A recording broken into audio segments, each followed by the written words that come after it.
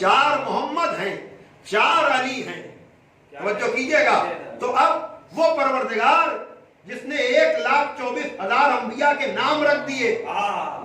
توجہ کر رہے ہیں کہ نہیں؟ ان میں شاید ہی کچھ ناموں کی تکرار ہوئی ہو، تو وہ خالق کلام ہے، اس کے پاس ناموں کی کمی نہیں ہے. تو جو 1,24,000 نام رکھ سکتا ہے، کیا اس کے پاس 12 الگ الگ نام نہیں ہو سکتے؟ 12 الگ الگ نام نہیں ہو سکتے؟ لیکن اتنے ناموں کے بعد بھی 12 میں 4 محمد 4 علی، یعنی ناموں کی تکرار بتا رہی ہے کہ بہت زیادہ اچھے نام بہت زیادہ نہیں ہیں. یہ میں اس لیے کہہ رہا ہوں کہ کبھی کبھی ہمارے گھروں میں جب ناموں کی تکرار ہوتی ہے تو یہ مسئلہ بن جاتا ہے کہ ارے صاحب میری بہن نے میرے بیٹے کا نام اپنے سسرال والوں کے کہنے سے ریپیٹ کر دیا. تو میں کہوں گا ناموں کی تکرار سے گھبرائیے نہیں،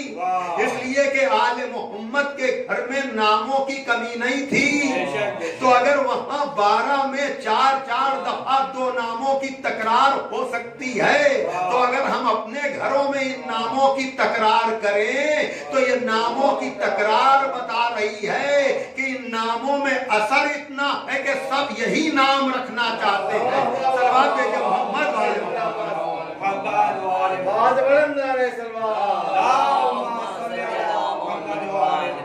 بہرحال یہاں پر میں رکنا تو چاہتا تھا اور یقیناً سننے والے چاہ بھی رہے ہوں گے، لیکن میں اپنا ایک بہت پسندیدہ شعر پڑھ کر کے بیان کو آگے بڑھا دوں گا، اور وہ یہ کہ ہر کے دانائے رموز زندگی سر اسمائے علی دانت کے چیز. جو بھی زندگی کے رازوں سے واقف ہے اسے پتا ہے کہ علی کے ناموں کا راز کیا ہے. توجہ کیجئے گا. یعنی ہمارے نام تو برائے نام ہوتے ہیں، لیکن مولا علی کا کوئی بھی نام برائے نام نہیں ہے، بلکہ مولا علی کے جتنے بھی نام ہیں ان ناموں میں ایک تاریخ چھپی ہوئی ہے. علی ہے تو اس کی تاریخ، حیدر ہے تو اس کی تاریخ، صفدر ہے تو اس کی تاریخ. یعنی علی کے نام پڑھتے جائیے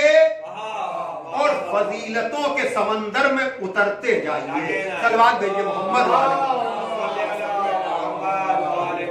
بہرحال پھر کبھی انشاءاللہ تفصیل سے اس حوالے سے گفتگو میں آپ کے سامنے کروں گا، لیکن اس وقت اتنا کہ اب جو تیسری منزل ہے اطاعت کی ہو گئی، نام کی ہو گئی. ادب کے سلسلے میں 2 جملے کہوں گا کہ دیکھیے، اگر ادب آپ نے اپنی اولادوں کو نہیں سکھایا، اپنی تہذیب، اپنی ثقافت،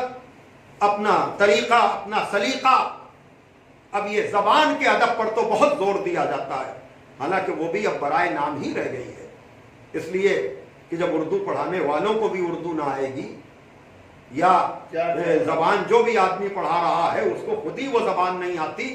تو اور دوسرے ادب کی کیا بات کی جائے. ورنہ ادب کا دائرہ خالی زبان تک محدود نہیں ہے. اٹھنے کے آداب، بیٹھنے کے آداب ہیں، کھانے پینے کے آداب ہیں، ملنے جلنے کے آداب ہیں، اور یہ سارے آداب باپ اپنی اولادوں کو سکھاتا ہے، والدین اپنی اولادوں کو سکھاتے ہیں. اور یقیناً دور بیٹھا غبار میر اس سے، دور بیٹھا غبار میر اس سے عشق بن یہ ادب نہیں آتا. تو عشق کی منزل ہے تو آدمی کو ادب آئے گا، اور پھر ادب حیات جس میں نظم و ضبط بھی ہے.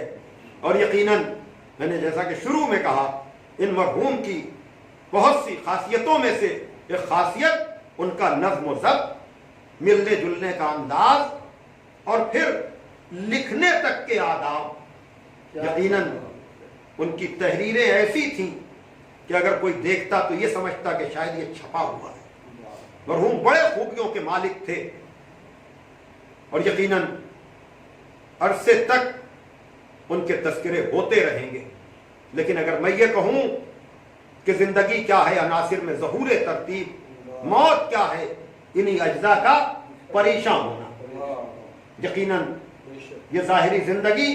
اسی وقت ختم ہو جاتی ہے جب انسان کے اجزاء منتشر، روح نکلی، بدن زمین کی زینت بنا، زمین کا پیوند ہو گیا، آگ ہوا مٹی پانی اس نے اپنی اپنی جگہ لے لی. زندگی کیا ہے؟ زبان. زندگی کیا ہے؟ عناصر میں ظہور ترتیب. موت کیا ہے؟ انہی اجزاء کا پریشان ہونا. لیکن وہی بات جب ادب والا آدمی دیکھتا ہے, مولانا شاکر صاحب قبلہ مرحوم جو میرے استاد تھے, انہوں نے اس شعر کو سامنے رکھ کر عجب شعر کہا کہ زندگی کیا ہے؟ زبانوں پر عمل کے چرچے. زندگی کیا ہے؟ وہاں کیا تھا؟ زندگی کیا ہے؟ عناصر میں ظہور ترتیب. وہ فزیکل حیات ہے بس. لیکن ادب والی زندگی کیا ہے؟ زندگی کیا ہے؟ زبانوں پر عمل کے چرچے. موت کیا ہے؟ انہی چرچوں پر پشیماں ہونا. یعنی زندگی کسے کہتے ہیں کہ عمل کے چرچے ہوں. یعنی اگر انسان مر کر چلا بھی جائے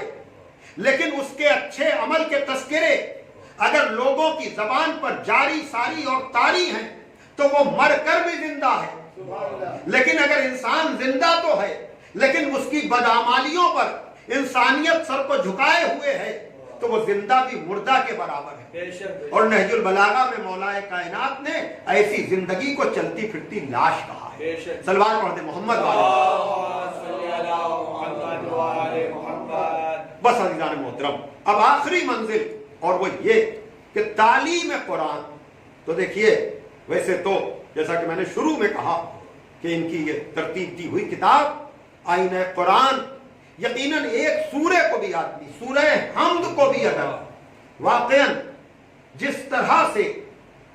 سورہ حمد کو دو حصوں میں تقسیم کیا گیا ہے, ایک حصہ خالق کے لیے ایک حصہ مخلوق کے لیے. شروع ہوتا ہے بسم اللہ الرحمن الرحیم سے اور مالک یوم الدین تک اللہ کی بات. پھر ایاک نعبد و ایاک نستعین, ہم تیری عبادت کرتے ہیں تجھی سے مدد چاہتے ہیں. اب یہ بندے کا سلسلہ شروع ہو گیا. دیکھ رہے ہیں آپ. پھر بھی آپ جب اس کتاب کی طرف رجوع کریں گے جو ہندی میں بھی آ چکی ہے تب آپ کو اندازہ ہوگا کہ قرآن میں کیا پیغام دیا جا رہا ہے. اس لیے تلاوت پر اکتفا نہ کیجیے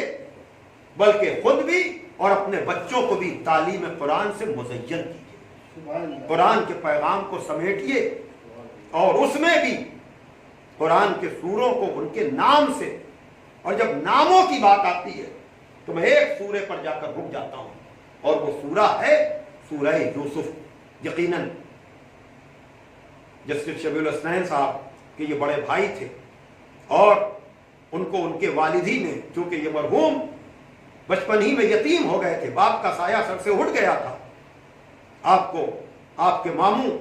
جناب نفیس الحسنین صاحب جو خود بھی کنبہ پرور اور قوم و ملت اور انسانیت کا بے پناہ خیال رکھنے والے, انہوں نے ان کی تربیت بھی کی اور ہر طرح سے. اور یہ محبتیں ماشاءاللہ اس خاندان میں آج تک قائم و برقرار ہیں اور اسی طرح سے قائم و برقرار رہیں کہ اس عہدے پر پہنچنے کے بعد بھی جسٹس صاحب ان کو اپنا سرپرست اور بزرگ سمجھتے تھے. یقیناً بزرگ خاندان کا سرپرست کا دنیا سے چلا جانا لوگوں پر بہت اثر ڈالتا ہے. لیکن میں اسی کے ساتھ ساتھ یہ بات بھی کہنا چاہتا ہوں کہ رشتے تو ہوتے ہیں لیکن رشتوں کو رشتہ داروں نے داغدار بھی بنایا ہے اور رشتہ داروں نے تابناک بھی بنایا ہے. کیا کہنا, توجہ کیجیے گا. یعنی بعض لوگوں نے ان رشتوں کو داغدار بنا دیا. کوئی بھی رشتہ ہو, چاہے باپ اور اولادوں کا رشتہ ہو, چاہے اولادوں اور باپ کا رشتہ ہو, چاہے بھائی بھائی کا رشتہ ہو, لیکن کچھ لوگوں نے ان رشتوں کو تابناک بنا دیا.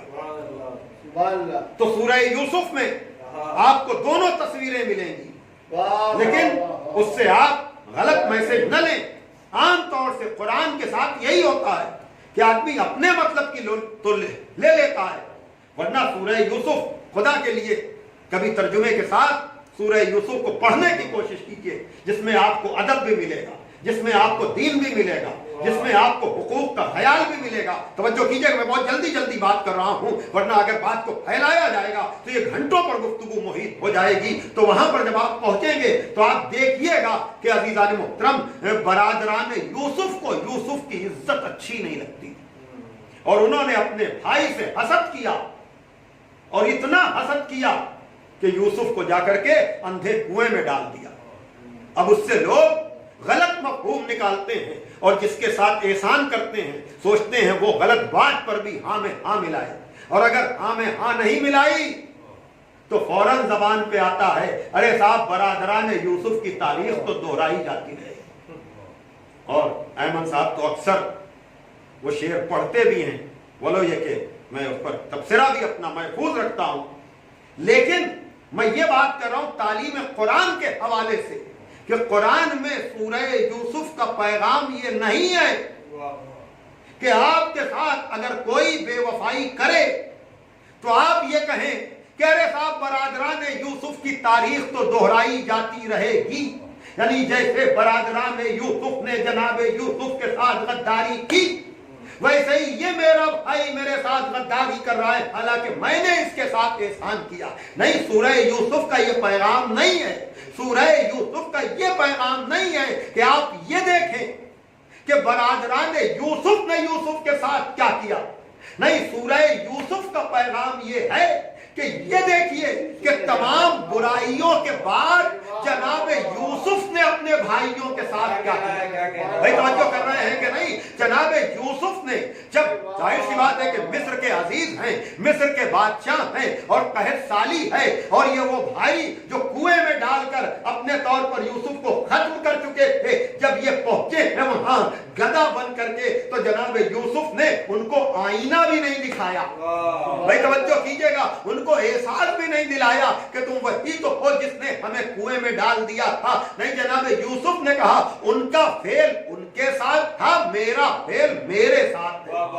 ان کی ساری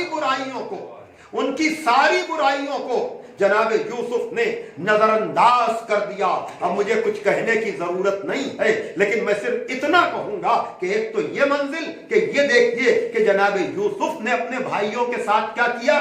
تب آپ کی زندگی ایک ادبی، ایک تہذیبی اور ایک انسانی زندگی بنے گی، اور یقیناً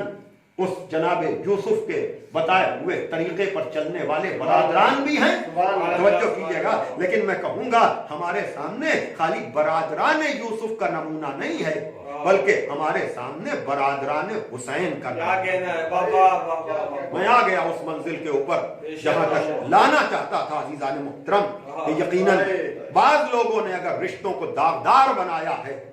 تو بعض لوگوں نے رشتوں کو تابناک بنایا، اور رشتوں کو تابناک بنانے والا یہ گھرانہ ہے۔ ہمارے دوست، ہمارے عزیز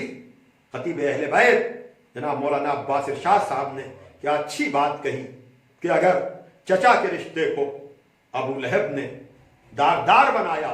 تو جناب ابو طالب نے اس رشتے کو تابناک بنایا۔ توجہ کیجئے گا، اگر ازواج کے رشتے کو جناب نوح اور جناب لوط کی زوجہ نے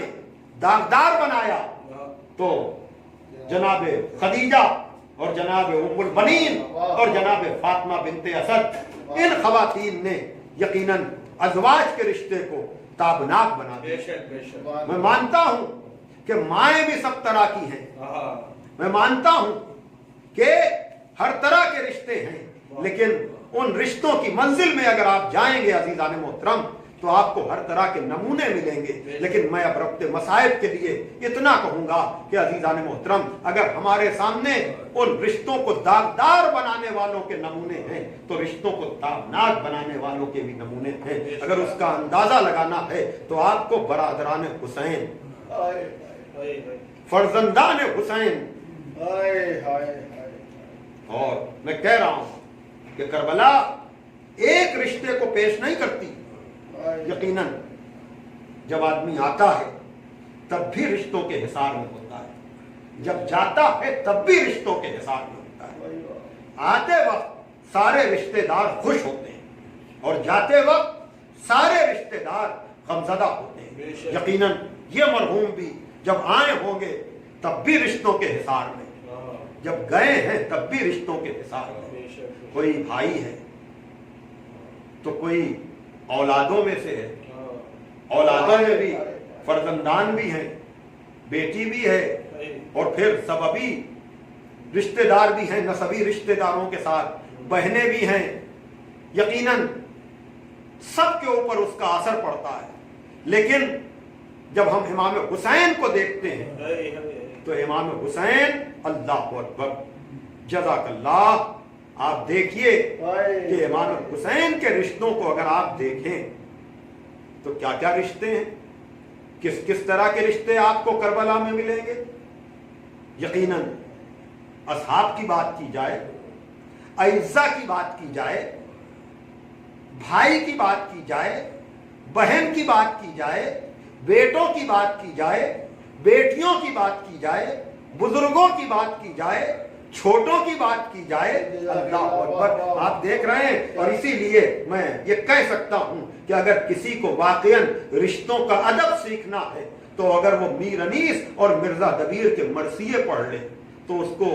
حفظ مراتب آ جائے گا کہ کس سے کیسے گفتگو کی جاتی ہے, کس سے کیسے کلام کیا جاتا ہے. آپ کو یہ مرثیے سکھائیں گے. بس عزیزان محترم, اور اگر سارے رشتوں کے ساتھ یقیناً اولادوں کے رشتوں کی اگر ہم بات کریں تو ہم کہہ سکتے ہیں کہ کربلا میں یہ رشتہ, اللہ اکبر, کس طرح سے مولا حسین نے علی اکبر کو رخصت کیا. کہا پروردگار تو گواہ ہے نا, اب میں اسے رخصت کر رہا ہوں جو صورت و سیرت میں ہمارے نانا کی شبیہ, خلق و خلق میں جب مجھے اپنے نانا کی زیارت مخصوص ہوتی تھی تو میں اپنے بیٹے اکبر کو دیکھ رہے ہیں آپ بیٹا کس منزل پر ہے, اللہ اکبر. لیکن یقیناً اولادوں کو اگر بات کے جانے کا غم ہے تو بھائی, اور کیسا بھائی کہ جس نے اللہ اکبر. ہاں عزیزان محترم, ہمارے سامنے برادران حسین کی اور حسین کی بہن کی جو مثالیں ہیں کس طرح سے میں آپ کے سامنے عرض کروں. لیکن آئیے میں بھائیوں ہی پر آ کر کے گفتگو تمام کرنے جا رہا ہوں, اور وہ یہ کہ یقیناً بھائی تو سب کے ہوتے ہیں, محبتیں بھی ہوتی ہیں, لیکن کیا کوئی ایسا بھی بھائی آپ نے دیکھا کہ جو بھائی کی جدائی پر کہے الان انکسر ظہری, ارے میری کمر ٹوٹ گئی. ہاں عزادارو, تو اگر حسین کہہ رہے ہیں میری کمر ٹوٹ گئی, توجہ کیجئے گا, تو عباس, جناب عباس کے لیے میں یہ جملہ اکثر کہتا ہوں کہ جناب عباس نے ساری زندگی اپنے بڑے بھائی کو بھائی نہیں کہا, ہمیشہ آقا کہا, ہمیشہ آقا کہا, اور اس کو اس حد تک نبھایا کہ جب گفتگو کے لیے ایک موقع پر امام حسین پسر سعد سے گفتگو کے لیے گئے ہیں, اور جہاں پر یہ طے پایا تھا کہ پسر سعد آئے گا اور اس کا بیٹا آئے گا, ادھر سے مولا حسین جائیں گے اور ان کا بیٹا جائے گا, تو جناب عباس بھی چلے ہیں. اب جب امام حسین نے پیچھے مڑ کر دیکھا کہ عباس بھی چلے آ رہے ہیں, کہا عباس تمہیں تو پتا ہے کہ طے یہ پایا ہے کہ وہ آئے گا اور اس کا بیٹا, اور میں جاؤں گا اور میرا بیٹا. ایک مرتبہ جناب عباس نے ہاتھ جوڑا, کہا مولا اس کے ساتھ اس کا غلام بھی تو آ رہا ہے, یہ کیسے ہو سکتا ہے کہ اس کا غلام تو آئے اور آپ کا غلام آپ کے ساتھ نہ جائے. ہاں دادارو, میں عام طور سے یہیں پر مجلس تمام کر دیتا ہوں, لیکن میں ایک سوال آپ سے کروں گا اور اسی پر مجلس تمام کروں گا. یقیناً دکھے ہوئے دلوں کے لیے, ہاں, اور اس موقع پر جب کووڈ-19 کی وجہ سے نہ عزیز پہنچ پا رہے ہیں, نہ رشتہ دار پہنچ پا رہے ہیں, بہت سے لوگوں کو تمنا رہی ہوگی کہ تدبین میں پہنچ جائیں, تیجے میں پہنچ جائیں, لیکن اس مرض کی وجہ سے جس کے لیے ہم دعا بھی کر رہے ہیں اس ذکر کے طفیل میں کہ جلد سے جلد ساری انسانیت کو نجات مل جائے, یقیناً دکھے ہوئے دلوں کے لیے یہ مجلس, یہ مصائب تسلی اور دلاسے کا سبب بنے گی. تو عزیزوں, میں آپ کو یہ بتاؤں کہ یہ کون سا رشتہ ہے, بھائی کا رشتہ, اور اگر امامت کا بھی رشتہ ساتھ میں ہو تو عزادارو آپ دیکھیے ذرا سا, دو جملے ہیں, مجلس تمام ہو رہی ہے تو عباس مولا حسین کے چھوٹے بھائی ہیں, جب تو ان کے اوپر یہ کیفیت ہے کہ کہہ رہے ہیں کہ میری کمر ٹوٹ گئی, اللہ اکبر, میری کمر ٹوٹ گئی, میری کمر ٹوٹ گئی, اس منزل پر کہہ رہے ہیں. تو جب عباس کی جدائی کا اثر مولا حسین پر اتنا زیادہ ہے تو آپ اندازہ کر سکتے ہیں کہ جب مولا حسین کا بڑا بھائی دنیا سے گیا ہوگا, جب مولا حسین کا بڑا بھائی دنیا سے گیا ہوگا تو اس کے اوپر کیا